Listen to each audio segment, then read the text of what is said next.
Hey guys, what's up? It's YGO Box here, and in this video I'm going to show you guys my domain Monarch deck for, well, let's say the March 2017 formats. Dingy wingy. So yeah, I'm actually doing this deck profile because I got a message from a user on Facebook who actually is really interested in an update, well, how I play the deck this month with Zodiacs and well, post Rati, I should say. So yeah, I'm just gonna show you the deck, guys. So first off, one Ether is awesome Monarch. Sadly, she's at 1, so if you don't know what she does, is you can send 2 Monarch trap or spell cards from your deck to the graveyard, special summon 1 Monarch from your deck. That's it. And at the end phase, if the monster is still there, return it to the hand. So yeah, one of her. Up next, 1, 2, 3. Erebus. Erebus is actually the shit. So yeah. If you don't know what Erebus does, Erebus says you can send 2 Monarch spell or trap cards from your deck to the graveyard, and then you can put 1 card from the field, grave, or hand from your opponent back into his or her deck. So yeah, really nice. Non-targetable removal, by the way. So yeah. Double Kuros. Kuros is really nice, but well, it's never been my favorite Monarch, but you still need to play it because of the draw power that's related to him. So yeah, and you can special him out with Ether. So yeah, and get then a pop and a pop. So yeah. Up next, triple Vanity's Fiend.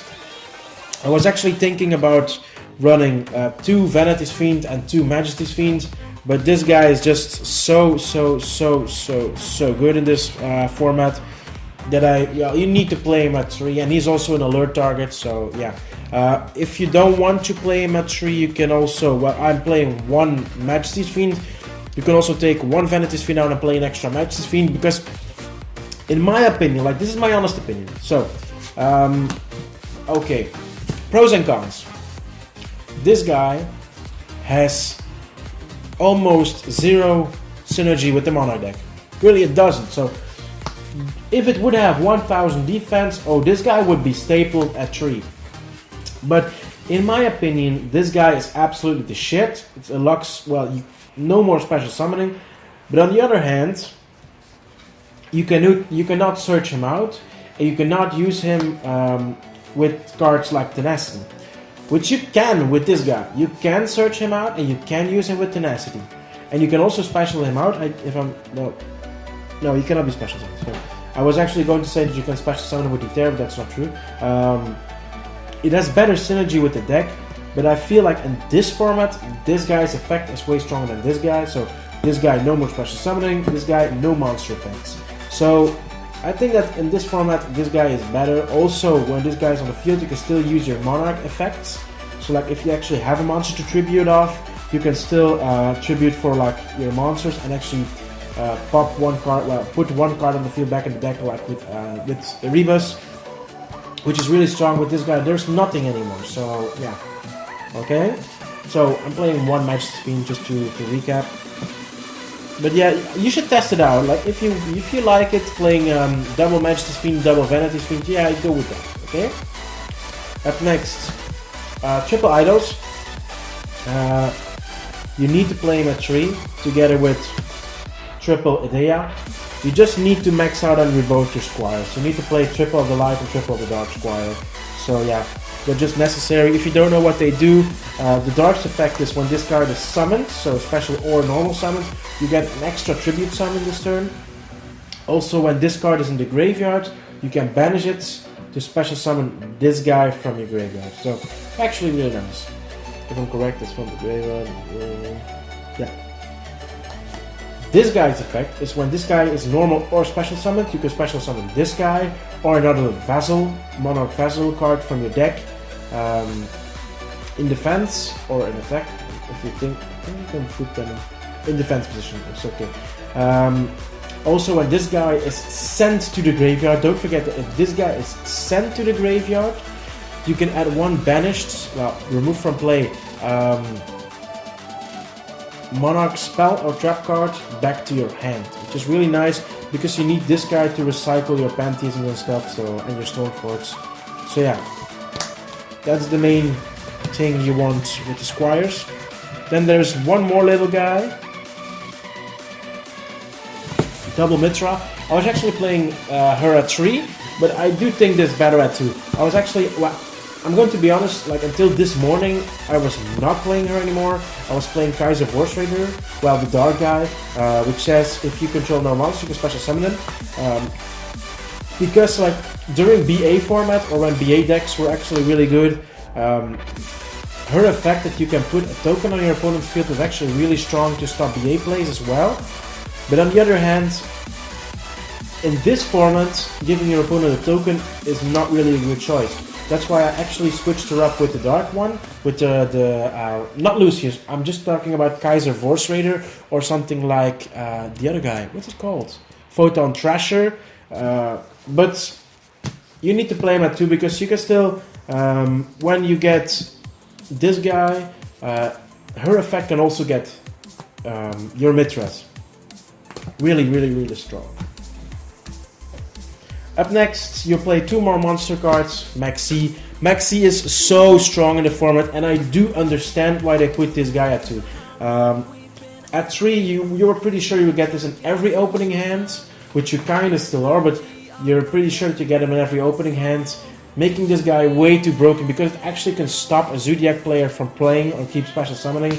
So yeah, that's why this guy needs to be main. It also helps unbrick your hands. Like if you have a bricky hand and you have a Maxi, it's at least a 1-for-1 draw. So yeah, that's why I play Maxi. For the spell cards, Triple Tenacity, Staple. It's your generic searcher for the deck. Reveal 1 Monarch card, one monster card with 2400 attack, 1000 defense, or 2800 attack and 1000 defense. And you can actually add a Monarch spell or trap card from the deck to your hand. This is what I meant when I was talking about the synergy with Majesty's Fiend versus Vanity's Fiend. So you can use this with Majesty's Fiend, but you cannot use this with Vanity's Fiend. That's why I prefer the Majesty's Fiend a little bit over the Vanity's Fiend, but hey, it's your personal choice. Up next, Triple Domain. It's pretty much your main win condition for the deck.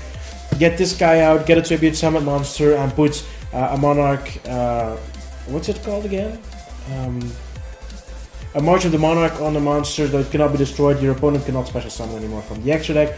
Really nice. Also, it bumps up your Tribute Summon monsters with 800 attack, making like if your opponent got like a really strong monster, let's say a Kaiju of 3200 on the field, you cannot get over it. But when you equip, well, you have this card on the field and you have a Monarch.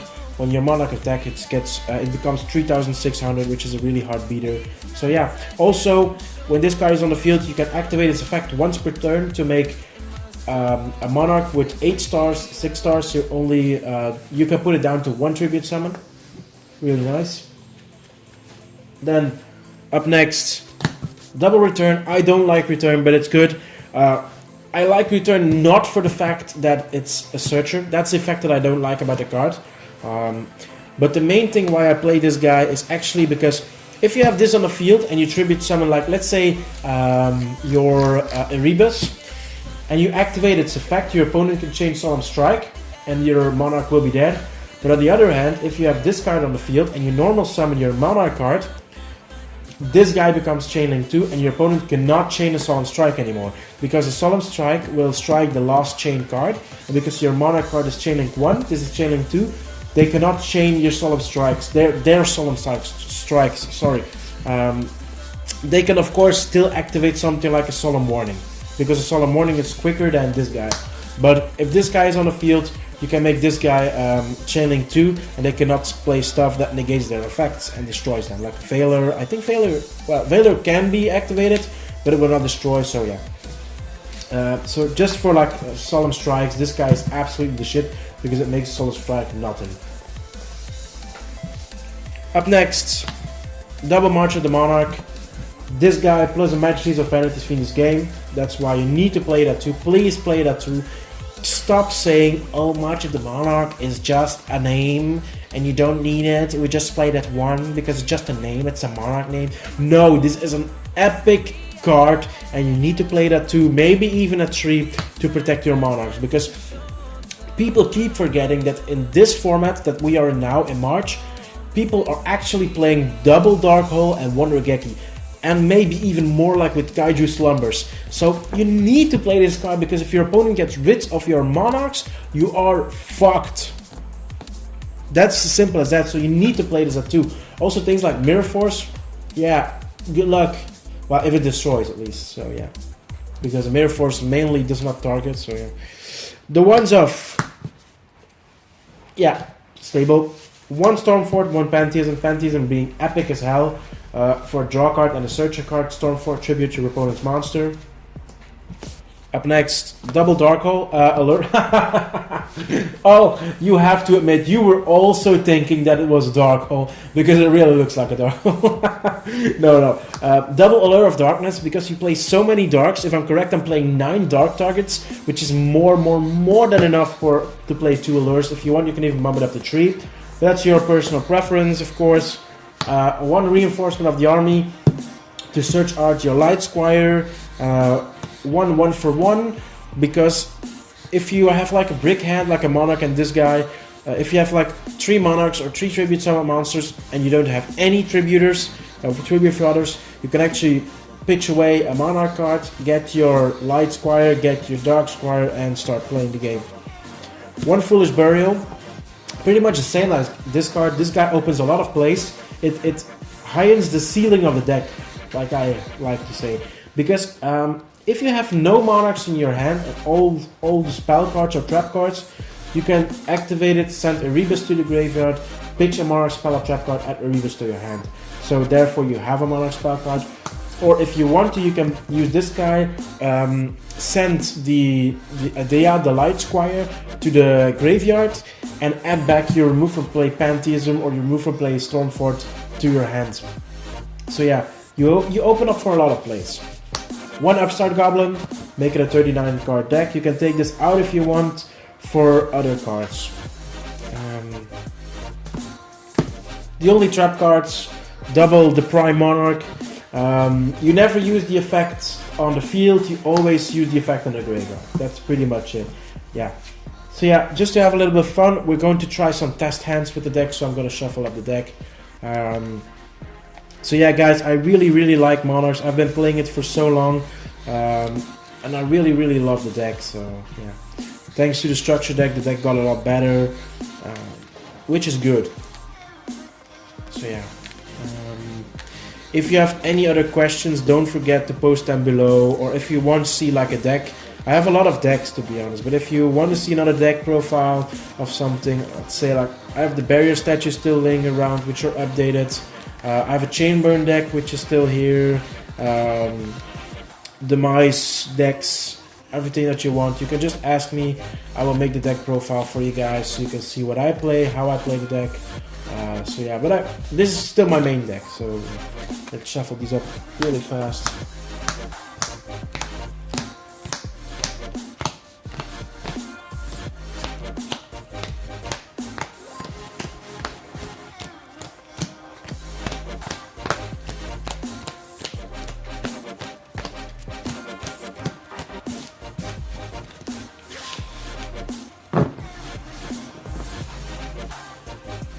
Give it a really good shuffle for a second, so that we have like a completely nice test with the hands. Alright, so that's about it. Let's just get out your cards. 1, 2, 3, 4, 5. 5 cards. Put the deck right here. So what do we have? We have an Erebus, we have a Mithra, we have Vanity's Fiend, 2 of this guy. So this is not a bad hand. I wouldn't say it's an awesome hand. It's not bad. So you can do a couple of things right here. So you can special this guy with the effects. Activate Domain. Tribute summon. Well, activate Domain's effects, making this a 1 tributor. Tribute summon him. This guy's effect go off that you can actually have another normal tribute summon this turn. Use this effect to send cards to the grave. I would send, if it was my choice, I would go for the Pantheism and the trap card. So, and then the deck shuffled again, so that we have a completely nice result. So I would send Pantheism and the trap card, activate Pantheism's effect, to banish it, to get 3 cards out, so you can choose. I would go for things like double marches, and another one, maybe I would go for the Stormfort, because mainly your opponent is not going to be giving you the Stormfort because you will be tributing their monsters. But I don't have a die here, I think. I don't think I have I'm going to check, but I don't think I have a die laying around.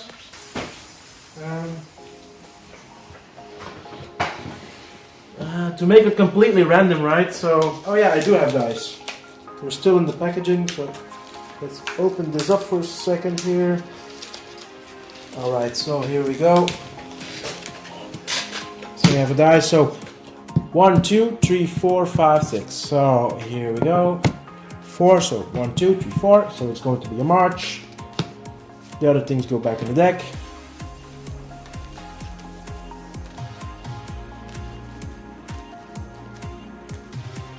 Ta-da!